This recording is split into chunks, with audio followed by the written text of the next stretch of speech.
Have any of you out there ever been driving out in the country and seen a sign that looks like this?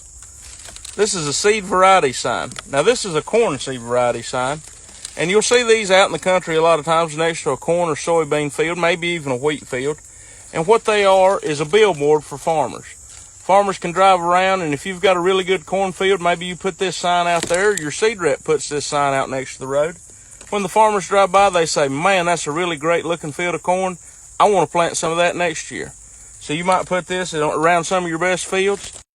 Now, it's pretty simple if you know what you're looking at, but if you don't, it might be confusing.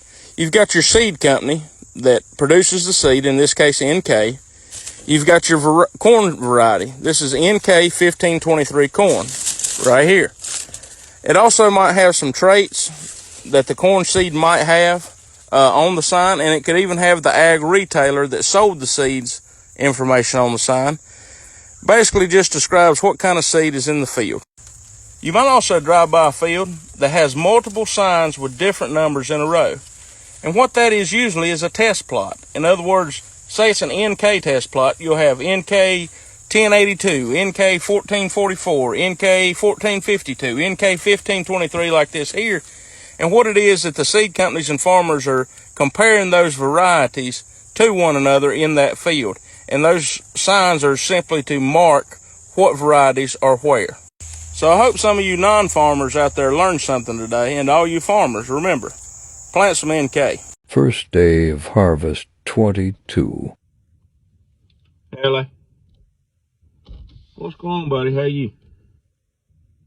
Oh, pretty good. Say, somebody went up the road with a combine this morning. Who? Well, them bunch of lying. I just ate breakfast with his daddy, and he said they wasn't going to start for another 2 weeks. Said corn's too wet.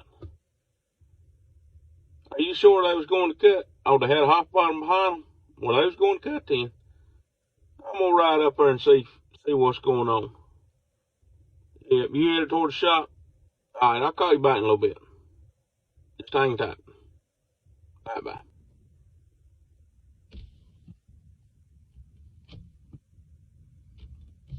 Hey, buddy, you got to the farm yet?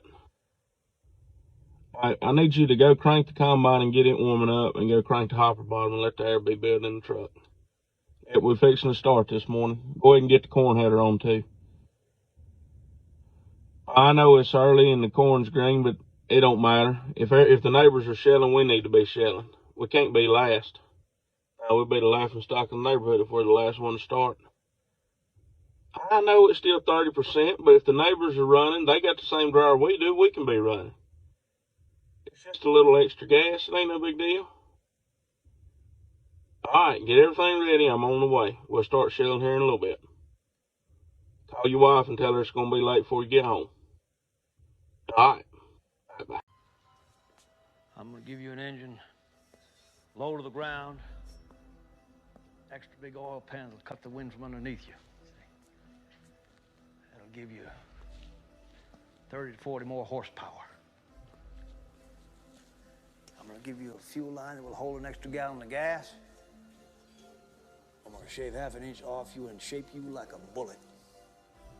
And when we get you primed, painted, and weighed, you're going to be ready to go out on that racetrack. You hear me? You're going to be perfect.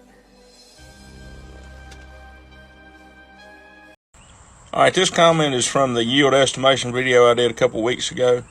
The fertilizer method in that field, we ran 3 tons of broiler litter. That's chicken manure. And that was pre-plant. And then we came in after we planted, but before the corn came up, ran 30 gallons of liquid nitrogen, 32%, with our herbicide as a burn down. And that's all it's had. It didn't have any top dressing on it.